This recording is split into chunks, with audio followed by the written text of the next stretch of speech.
Okay, so welcome back everybody. So now that I have got the body to where I'm comfortable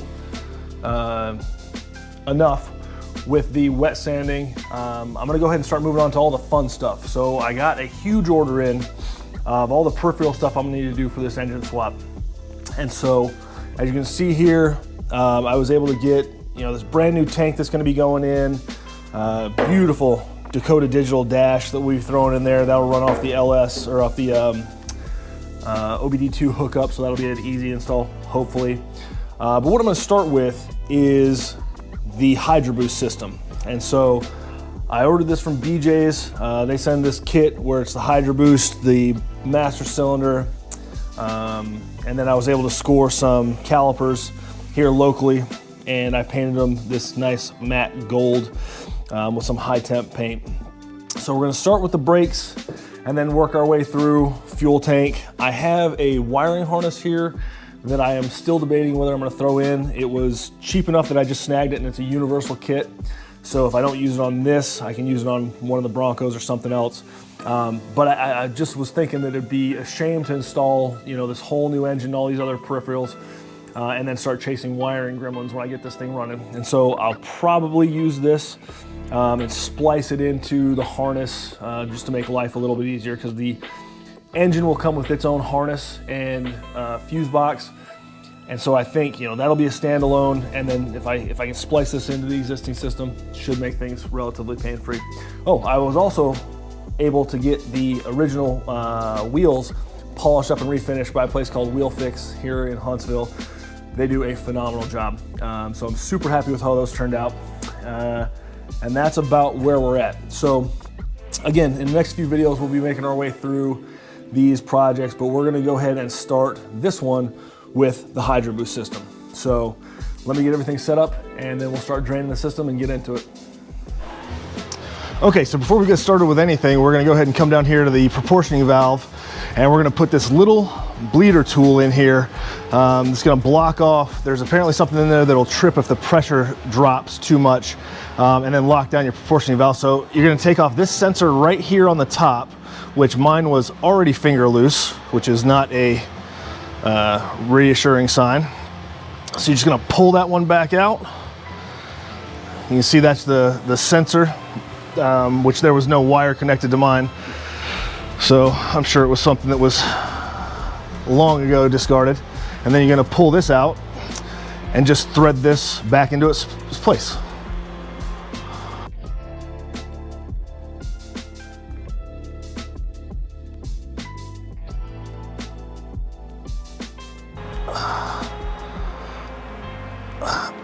All right, cool. Now we can start draining and bleeding the system. Okay, so to get started, I've cleared up some space on this fender, and I've got this vacuum here. It's a Holt Industries, basically vacuum from Harbor Freight. And so essentially you hook an air line up to it, crank this little valve here, it'll create suction, and then it's got a couple hose attachments, one for hooking to the brake bleeder valves, and then one with just kind of a wand that we're gonna use to suck the brake fluid out of here. And so we're gonna empty this system completely. So as we take everything apart, the calipers, the lines we're replacing, it's not kind of pissing fluid everywhere. And brake fluid, especially with new paint, I would like to avoid as much as possible. So we're gonna get this sucked dry, we'll suck the lines dry, and then we'll start tearing everything out. So this is the first chance I had to get a look at this brake fluid, and it is absolutely disgusting, but I won't figure out until I get this all emptied how bad it really was. The layer of sediment in the bottom of this master cylinder was disgusting. I don't think these brakes have ever been flushed or drained, and you can see here, I mean, just look at all that buildup and muck in there. And so who knows what's been pumping through those lines. So we're gonna go back and start at the furthest brake away from the master cylinder.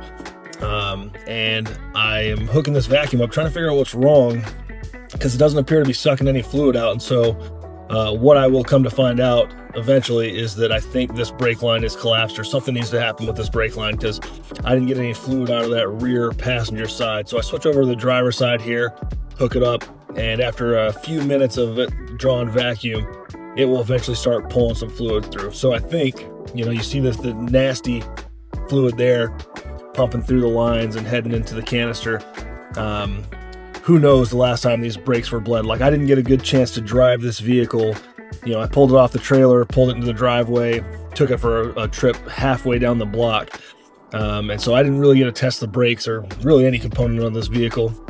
And so because of that, I figure it's better to just, you know, fix everything now and take care of it. So we'll move up to the front here, front passenger side, trying to get some fluid out of this. And I run into the same problem. So I think there was something going on where the passenger side just wasn't getting pressure or wasn't getting fluid.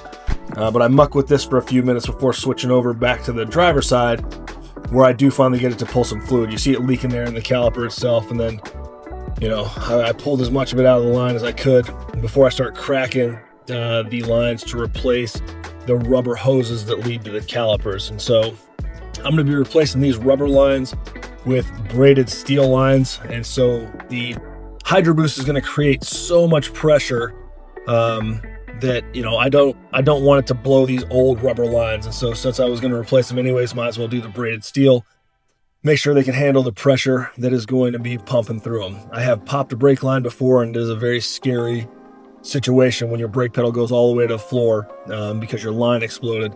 And that was in a big 79 F250, and it scared me to death.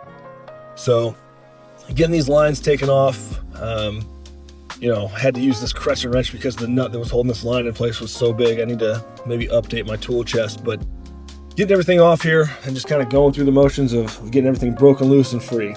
And so gonna go in here. This is why I believe the caliper on that side wasn't getting any fluid. You can see that kink in the line there. So this hard line was an interface line between the soft line and the preformed brake lines, and then there seemed to be a kink in it. So that might have been what was causing the problem in the passenger side caliper. But now we're in the back of the vehicle, removing the rubber hose back there. This one went fairly simple. Now what I should have done is I should have seen if I could blow through the lines, get air and blow the lines out while I had everything off. I didn't think about it because I was kind of rushing, but we get this rubber hose out of the way, and then the new one just kind of goes right back in its place. Super simple, low drama, but like I said, I should have blown that line dry, or maybe just replaced them, right? Again, this is one of those things where if it's a couple extra bucks, you know, and not too big of a hassle, maybe just replace the lines. Luckily, these are accessible, so I can go back later and replace these if I want to with very minimal drama. So, but getting this back buttoned up here and in place, and this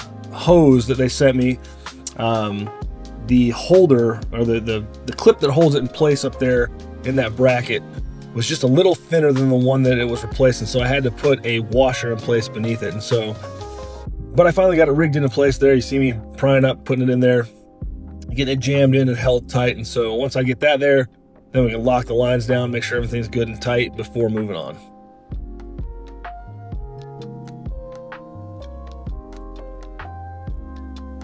All right, so now that we've got everything down to where I can go pull the calipers off, I got to go buy a 9mm Torx head bolt, or 9mm Allen head. I have every size in there but the one that I need for these brake calipers, so I got to go buy that. But we're to the point now where we can start taking these fittings off of the master cylinder and then pull everything off. Now this is interesting. If you look at this little block here, I was trying to figure out what that was for. Actually, what I was trying to do was pull the trailer brake off here, and what I figured out is that is a hard line brake line that they have run to right here to this junction block. So when you would depress the pedal, it would shoot brake fluid in to your trailer brake and then send, I guess, the electric signal back to your trailer to let it know how to brake. Really weird. I don't know why that was the technology at the time. I don't know why you wouldn't just steal an electrical signal from your brake lights to give an electrical signal to the trailer, unless the thought was, like, if something goes wrong in the electrical system, there'll always be the hydraulic fluid and the hydraulic pressure that would trigger that. Maybe, I don't know. But that will get taken care of. And then the nightmare that I'm not looking forward to is pulling these bolts up here so you can see, oh man, it's just a rat's nest of wires in here. But if you get up in there, let's see if I can get that light on that. So you see those bolts right there on the firewall. I'll try to put some arrows to the ones. Those look like they're gonna be not the worst to get to, except for that very top one. I am dreading. I don't even know if you can see that. Yeah, you can see it up there. that one is gonna be a nightmare to get to. And so I'm gonna give it a shot and see if I can get to it. I'm gonna probably not film that. I'm gonna be real honest. There's just no way I can get this camera with my fat ass up under there and show you guys anything interesting. So I'll pull those and then we'll talk through on the back end. I'll get these busted loose and so we can get all this out. And then I'll go get the tool and pull the calipers. So let's pick back up once we're somewhere more reasonable. Okay, so slight change of plans. Since I have to reuse this bracket anyways, I'm gonna go ahead and try to take off this. So I've got to reuse this adapter here that'll bolt to the firewall, but these 4 bolts here are what hold this vacuum booster on. And when I go to replace it with this HydroBoost system, it's these 4 bolts right here. So what I'm going to try to do is actually just, I've already got a wrench on all these and they seem way simpler to get to. So I'm gonna go ahead and pull these and just pull that whole assembly, leave that bracket in place, and then go from there. So let's see if that works. Whew, okay, all right, so as you can see, I've got 3 of them loose. I got that 4th one down there at the bottom. I have to crawl in the engine bay to get it. I can't imagine doing this if I had the motor in place. It would be a nightmare. So that's why I recommend, if you're doing a big project like this, replace everything you can within your budget, within your means, while you've got everything out. Because like I said, if I might not be doing HydroBoost if I had to climb in there and do that with the motor in. Now the other thing we got to do is get up in here and get that pin. Oh my God, what a rat's nest. If you can see where that brake is coming through right there, that comes through the wall. So we got to get that cotter pin out of there and then release that. And then we should be able to get that last bolt off and get it free, and then drop everything out and put the new HydroBoost unit on. So let me do that and then we'll get back to it.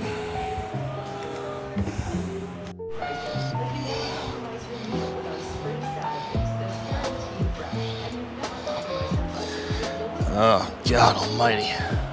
All right, this is the last one that should come right out.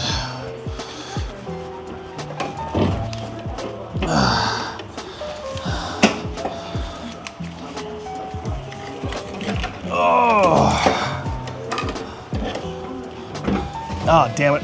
All right, I forgot about that brake line that's going into the cab. Let me just cut that real quick.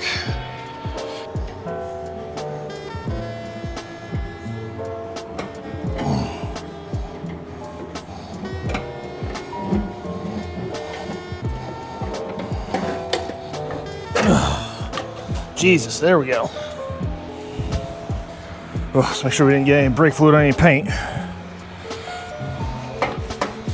All right, there we go. So there is the hole that we need to stick the new HydroBoost to. So, like I said, this is gonna hopefully be a simpler install. These 4 bolts shouldn't be fighting me the whole time, giving me 12 turns. And then this is adjustable to get the length we need for the brake pedal. So, we're getting close. I will probably pause there for a minute and let me see. Yeah, probably pause there for a minute and go to the part store just because my shoulder's killing me. So I was sat in here in the engine bay working that bottom bolt, that one right there. Like I said, 12th of a turn, trying to get it, you know, not to hit this and not to hit the steering column. So I mean, it was just short little 12th turns with the box end of that ratchet, or the box end of this wrench here. And man, just a nightmare. This body is absolutely useless for anything other than, you know, gym-related bench presses and things like that. So being bulky, man, as much as like I said before, I love it until it's time to do something like this where being bulky is just a real big pain in the ass. So, all right, again, cleaned up. I got to figure out how to unhook this wiring harness.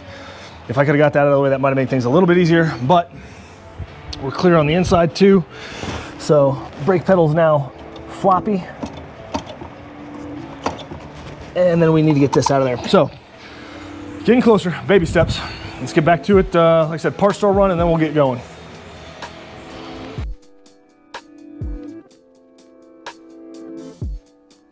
So we go ahead and get this 9mm in there, get these caliper bolts out of the way. and they came off relatively simply, thank goodness. And with the line already detached, it's that simple. 2 bolts, and then we got it out. And you can see the brake pads are fairly new on this. The rotor's fairly new too, and so these look like they've been on there for a long time, but not a lot of miles. But I wanted to replace them anyways. I am not going to replace the rotor, but I am going to replace the pads with these EBC yellow pads. I've ran these before on a few of my cars, and I absolutely love the bite that they give. So we're just going to load up this new caliper here with the new EBC yellow pads, making sure to grease everywhere with the appropriate, lubricant to make sure we're not going to get any squeaks or chatters before putting it back in place. And then we just throw it on. It's supplied with new bolts, so we're going to put the new bolts in place, tighten everything back up. And it went back together, pretty drama-free. And so we're gonna get the line in place now. There were no instructions. I'm gonna find out I put these on the wrong way, but they looked right to me. It looked like it was the way they're supposed to go. But in fact, we're gonna go ahead and ruin my floor with some paint or some brake fluid later. And we're gonna get these locked in place here. And then that's what they're gonna look like. So I went with the 3-inch lift length hoses on this, so that you can see there's a little bit extra there floating around. I probably could have gone with a little bit shorter, but I don't know how high I'm going to take this thing in the future. I might go up a little bit further. We'll see.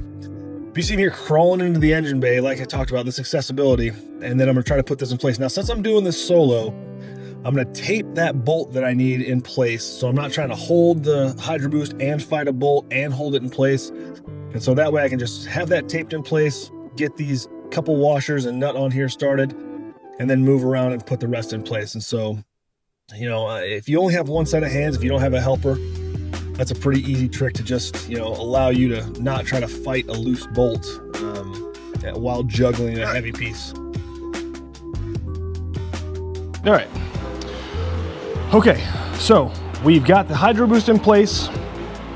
All the calipers and new lines are in. I had to get a little creative over here.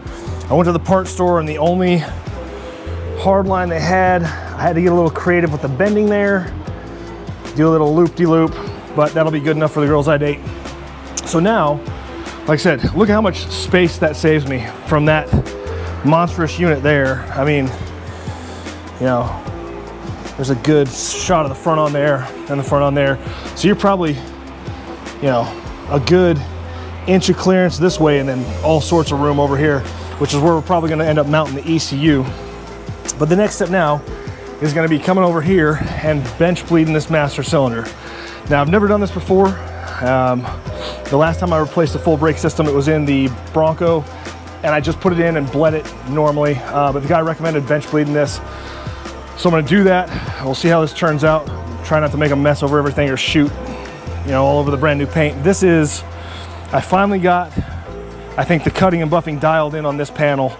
This one turned out pretty good, so pretty happy with that one. This door's not too bad either, but I think this was the panel where I finally got my act together and understood how much I needed to take off. But, so we'll try not to shoot paint or shoot brake fluid onto that, and get this thing bench bled, and then in and hook all the lines back up and start sucking some fluid through the lines. So I've got some .3 fluid here that I picked up at the parts store, and I'm going to take the blunt end of this, the handle end of this screwdriver to start with, because it says use a blunted object to kind of poke at this, but I'm not getting enough depth on the stroke on this, so I'm going to switch it around to the Phillips head and get full stroke on this one. Now, there's a lot of, you see me using my body, there's a lot of pressure that goes into this, right? I'm having to rock the full 300 pounds of me to get this thing depressed. And it's taken a lot longer than I thought it was going to. I thought it'd be maybe, a few handful of pumps and it would be there, but it took quite a while. And that was just the front reservoir. I don't think I maybe got a teardrop's worth of fluid in the rear reservoir. So I didn't get that one fully bled, but I'm going to be doing the vacuuming of the lines anyways. And so I wasn't super worried. I just wanted to get as much of it as I could. So now I'm going to hook the brake lines up while I still got the master cylinder loose and have the ability to move this around. I'm gonna get those lines in place, and then I'm gonna put the cylinder in, or excuse me, the master cylinder in place, tighten these lines down, lock everything in place. With those being, so thick and spun so hard, if you put that master cylinder in place first, you're going to be fighting those lines and you might cross thread them. And so that's what I wanted to avoid. But I get everything in place, again, drama free, get everything locked down up here in the front, tightened, to spec, we'll call it. And then, you really had to crank on these lines to get them to seat properly. There was a little bit of weepage. I had to go back and retighten them. But then we're going to fill up the cylinder, master cylinder, and then start sucking down the lines. And so once again, I'm going to start with the furthest one away. This is the rear passenger, and you see me going back up to the front there because I'm getting nothing through the lines. And so I'm thinking I may have sucked the master cylinder dry, but I mean, literally nothing was coming through. So I am now fairly certain there's a blockage in this rear passenger line. So I'm going to move on to the driver's side rear, and this is where I'll finally get some fluid coming through. So I will be replacing that line on the rear passenger when I do the final bleed on this.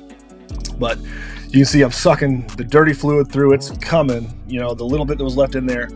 But you got to keep going up to the front and checking your master cylinder to make sure you're not sucking the lines dry, or sucking the master cylinder dry and then sucking air into the front of the lines. And so you see me, making trips up, making sure I've still got fluid in there. And I let this vacuum run for probably 5-6 minutes to see how much fluid I can get through. And I had to fill that master cylinder up probably 4 times. So now I'm going to go back to the passenger side just to double check this to see if I just need to get some lines. There's some air. Some fluid to the back. But I end up getting nothing out of that line ever. So again, that one's going to get replaced. Then popping up to the front, now that I have replaced that kinked hard line there, that kinked interface line, I'm finally getting some fluid through this side. Again, it takes a while to suck it down, but you see it coming through there. It eventually is pulling a ton of air and a ton of dirty fluid there. You see, you're going to want to get all that nasty fluid out, and you're going to want to eventually see clear fluid coming through that line. And so it's sucking bit by bit. What I don't know at this point that I'll eventually figure out is, those bubbles that it's pulling, like, man, there's a lot of air in that line. Well, I didn't have those hard lines, I didn't have the soft lines on properly, the braided steel lines. And so I think they were sucking a little bit of air through until I finally got those sealed up.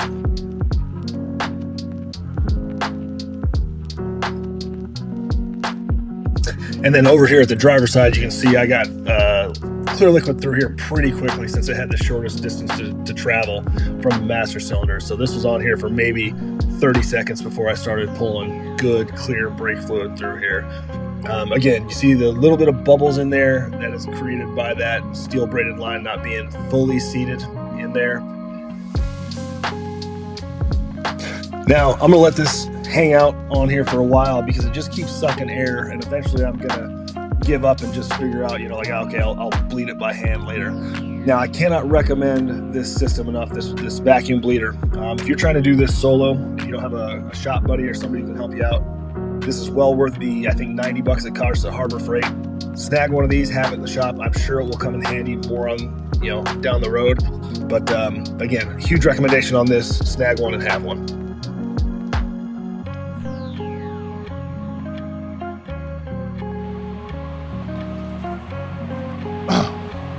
Looking rough. Okay, so I have bled this last one, got, I think, the majority of the air out of the system. I'm gonna obviously, whoa, that was thunder, man. It's getting ready to dump here. So I just buttoned up in time.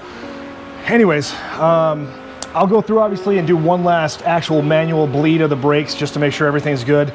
I've got to get a cotter pin to hook the brake pedal up to the actuator lever in there, and then a quart of brake fluid was just about the sweet spot, it looks like. I don't know if that's coming through on camera, but it's right where it needs to be fluid-wise. And then, aside from a couple leaks I had to tighten up, not a bad process at all. So if the vehicle was, if the motor was in the vehicle, this would have been a nightmare.